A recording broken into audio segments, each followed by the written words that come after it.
बिस्मिल्लाहिर्रहमानिर्रहीम इय्याका नअबुदु व इय्याका नस्तईन। तो मेरे सॉफ्टवेयर इंजीनियर्स, तो अभी तक अगर आप ड्रीम फैमिली या यूनिक फैमिली का आप हिस्सा नहीं बने, सबसे पहले आप चैनल को सब्सक्राइब वगैरह कर लें ताकि आप हमारी फैमिली के अंदर शामिल हो सकें। और साथ साथ आप वीडियो को लाइक भी करें और कमेंट भी करें प्यारा सा, और आप बताएं वीडियो आपको कैसी लगी। और अगर आपने इसको शेयर नहीं किया तो सबसे पहले शेयर भी कर लें ताकि ज़्यादा से ज़्यादा लोग स्किल डेवलपर बन सकें। Okay, so one of the most fundamental thing in web development that we have to interact with the application, with any web application through forms। हमने अपनी एप्लीकेशन को इंटरेक्टिव बनाने के लिए, उसके ज़रिए से हमें आगे अपना काम करने के लिए, वो हम लोग किस तरीके से अपनी एप्लीकेशन को इंटरेक्टिव बनाते हैं, वो बनाते हैं with the help of forms. So forms are the very important thing in the React development. अगर आप कोई बेसिक HTML CSS का भी कोर्स करें तो उसके अंदर सबसे पहले आपको फॉर्म्स ही सिखाए जाते हैं। तो इस तरीके से अब हम अपनी एप्लीकेशन, जो हमारी फार अवे की एप्लीकेशन चल रही है ट्रैवल लिस्ट की, इसके अंदर अब हम लोग आज की वीडियो के अंदर देखेंगे किस तरीके से हम लोग फॉर्म्स को हैंडल करते हैं और हम लोग अपनी एप्लीकेशन के ऊपर इसको किस डिस्प्ले करवाते हैं, अपनी एप्लीकेशन को किस तरीके से डायनामिक बनाएंगे और लिस्ट को भी रेंडर करवाएंगे। सो स्क्रीन की तरफ मूव करते हैं, लेट्स गेट स्टार्ट। अच्छा, तो हम आगे स्क्रीन के ऊपर यहाँ पर आप देख सकते हैं कि ये हमारी एप्लीकेशन थी। हमने जो हमारी रियल एप्लीकेशन है वो ये वाली, इसके अंदर आप देख सकते हैं कि एक ये वाला फॉर्म लगा हुआ है इसके ज़रिए से, और एक यहाँ पर आपने आइटम एड्स करवानी है और यहाँ पर जब क्लिक करेंगे तो आपकी आइटम यहाँ पर ऐड हो जाएगी। तो इस तरीके से हमने अपने जो से फॉर्म्स हैं हमने इस वाली एप्लीकेशन के अंदर इम्प्लीमेंट करने किस तरीके से करेंगे ये हम लोग शुरू कर लेते हैं। तो आप देख सकते हैं कि इसकी जो सी हमारी फॉर्म वाली कॉम्पोनेंट है वो ये है। इसके अंदर बेसिक HTML अगर आपने पढ़ी हुई है तो उसके अंदर इसका भी एक टैग होता है फॉर्म का। आप देख सकते हैं इस तरीके से फॉर्म, इसकी भी एक स्टार्टिंग होती है और एक एंडिंग होती है। इसको कहते हैं कि ये ओपन टैग है। तो और ये सेल्फ क्लोज टैग नहीं है, इसको आप क्लोज भी कर देते हो। उसके बाद यहाँ पर आकर हमें इस फॉर्म के अंदर अब हमने सबसे पहले क्या करना है, आपने बनाना है एक सेलेक्ट के अंदर हम लोग डिफरेंट ऑप्शंस डालेंगे कि ये ऑप्शन इसी तरह से होंगी जैसे आपको यहाँ पर इस वाली एप्लीकेशन के अंदर अगर आप देखें आपको सारी ऑप्शन शो हो रही हैं कि आपको 1 से लेकर 20 तक सारी ऑप्शन शो हो रही है। आप इसमें से कुछ भी सिलेक्ट कर सकते हैं। तो इसके अंदर आके जो आपको ये सिलेक्ट हमने यहाँ पर लिखा है, सिलेक्ट के अंदर हम लोग ऑप्शन डालेंगे क्योंकि जो सी ऑप्शन आप वहाँ पर सिलेक्ट कर सकते हो वो इस तरीके से हम लोग डाल सकते हैं। तो ये बेसिक HTML है, इसके अंदर कोई भी रिएक्ट की चीज़ नहीं है। अगर बेसिक HTML और CSS पढ़ी हुई है, उसका कोर्स किया हुआ है, तो उसके अंदर हम लोग इस तरीके से ऑप्शंस बीच में डालते हैं।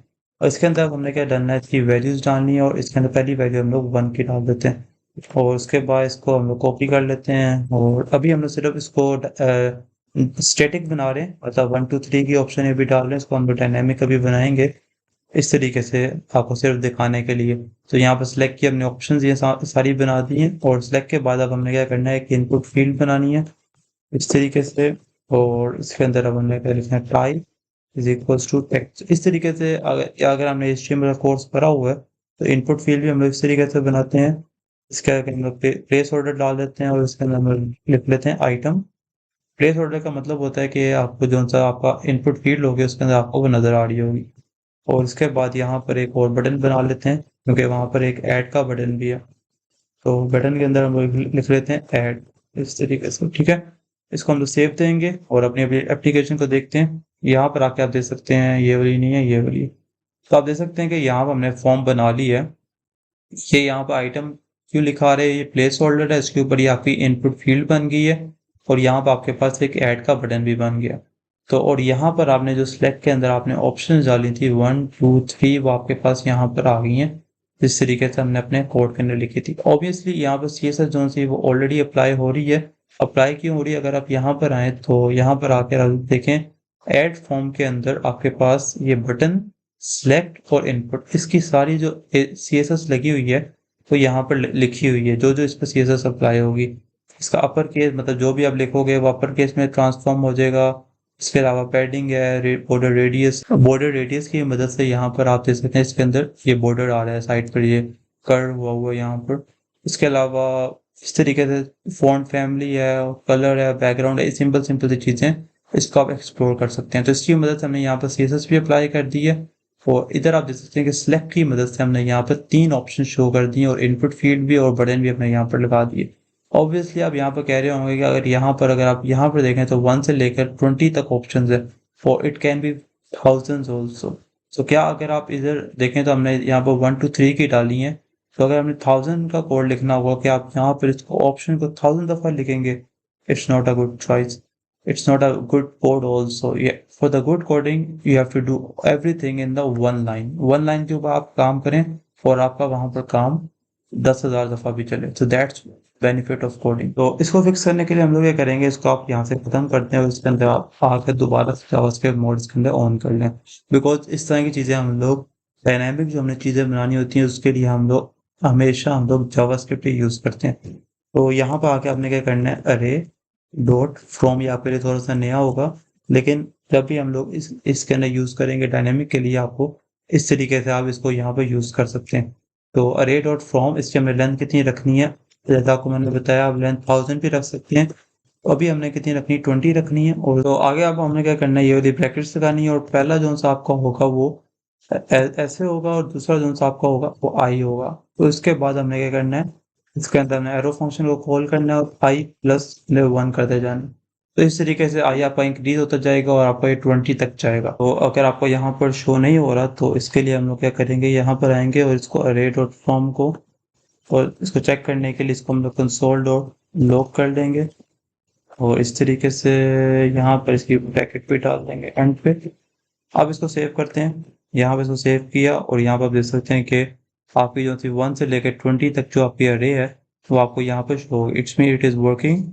तो अब हम इसको बंद कर देते हैं क्योंकि अब हमने यहाँ पर इस ऑप्शंस के अंदर हमने यहाँ पर डिस्प्ले करवाना है।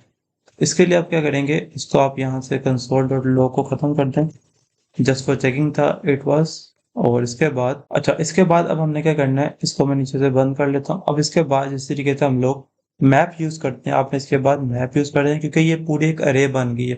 अगर आप ऊपर जैसे हमने यहाँ पर एक इनिशियल लिस्ट को यूज किया था, ये आपके पास ऑलरेडी ऊपर ये हमने यहाँ पर बना ली थी।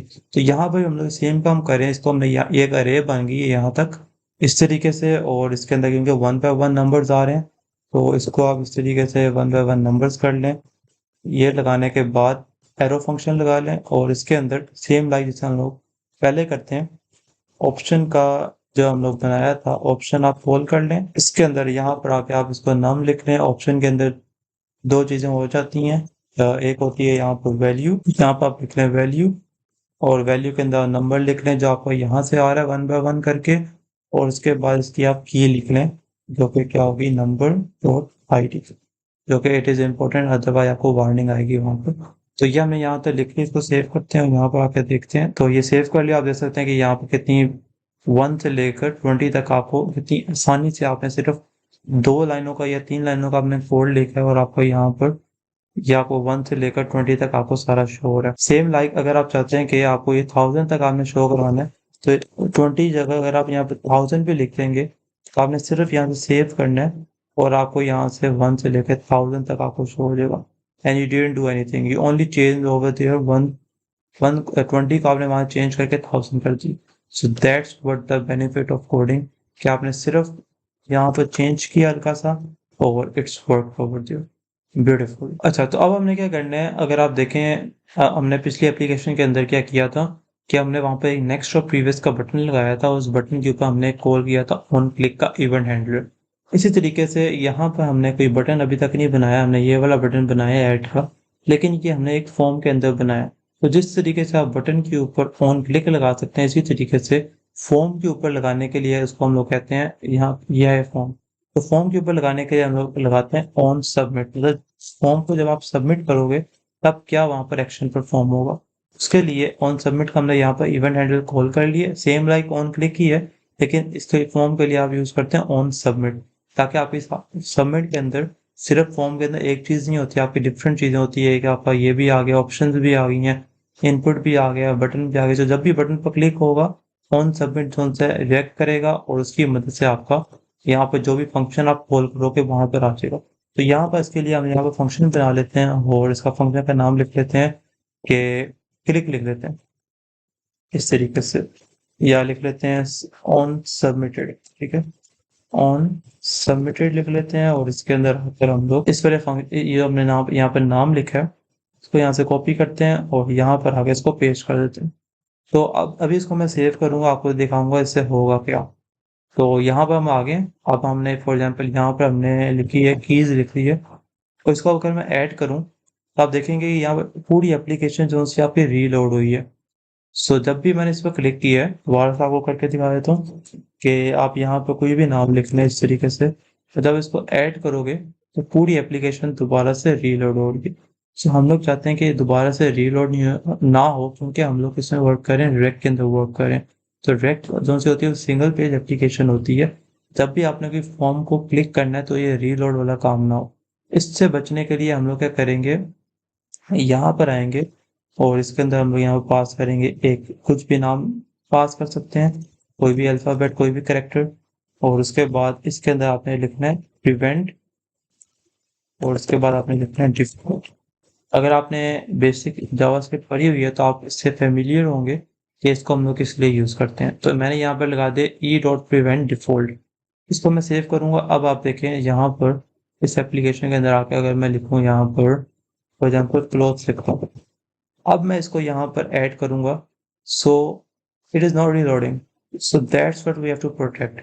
कि अब मैं ऐड करूँगा तो अभी तो यहाँ पर शो नहीं हो रही, लेकिन ये रीलोड नहीं हो रही। तो हमने रीलोड से बचाने के लिए अपनी एप्लीकेशन को फास्टर एफिशिएंट बनाने के लिए हमें रीलोड नहीं बार बार करवानी, क्योंकि react is a single page application, जहाँ को मैं पूरे पिछले चीज़ों वीडियोस के आपको बताता आया हूँ। अब इसके अंदर हो क्या रहा है, जब भी आप ऑन सबमिट मतलब आप ऐड बटन पर क्लिक करोगे तो ऑन सबमिट के ऊपर ये वाला बटन कॉल होगा, और इसके अंदर जो आपने एक पैरामीटर पास किया है, ये पैरामीटर यहाँ पर जाके प्रिवेंट और डिफॉल्ट को कॉल कर देगा, और इसकी मदद से आपकी जो रीलोडिंग है वो प्रोटेक्ट हो जाएगी, रुक जाएगी। इससे आपकी एप्लीकेशन जो सी यूजर क्लाइंट को ज़्यादा अट्रैक्टिव बनाती है कि आपकी एप्लीकेशन बार बार रीलोड ना हो। So that's why we have to use over there ये प्रिवेंट डिफॉल्ट। अच्छा, तो ये आपको समझ आ गई है कि, और इसका फायदा ये भी होता है कि अगर आप यहाँ पर आकर ऐड को क्लिक किए बगैर अगर आप यहाँ पर एंटर भी दबाएंगे अपने जो से कीबोर्ड का है, तो आपका ऑटोमेटिकली ये फॉर्म सबमिट होकर यहाँ पर आपको शो हो जाएगा।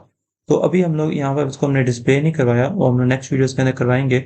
लेकिन अगर मैं आपको यहाँ पर कंसोल डॉट लॉग करके यहाँ पे आपको जो ई है, ई के अंदर क्या कुछ पड़ा हुआ है उसको आपको डिस्प्ले कर रहा हूँ, क्योंकि ई जोन से है वो इस ऑन सबमिट के ऊपर जब क्लिक हो रहा है तो सारा डाटा आपको जो फॉर्म का है, ये सारा जो भी आप इनपुट के अंदर लिखेंगे, जो भी आप यहाँ पर सिलेक्ट करेंगे, वो आपका इस ऑन सबमिट यहाँ पे इस फंक्शन के अंदर लेके आएगा, और यहाँ पर आकर उसको हम लोग यूज करेंगे। तो हम लोग कंसोल डॉट लॉग करते हैं यहाँ पर सेव करके। तो यहाँ पर मैंने क्लोज लिखा है, और इसको मैं यहाँ से इंस्पेक्ट करूँगा।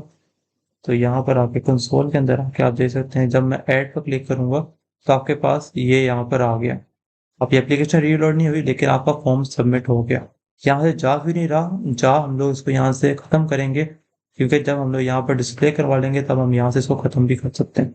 तो यहाँ पर बाकी चीज़ों की बजाय बाकी चीज़ें हम लोग बाद में देखेंगे। तो यहाँ पर अगर आप टारगेट के ऊपर आओगे तो यहाँ पर आके आप देख सकते हैं कि आपने जो सिलेक्ट किया है, सिलेक्ट के अंदर आपकी जो भी ऑप्शन होगी वो आपको यहाँ पर डिस्प्ले हो जाएगी।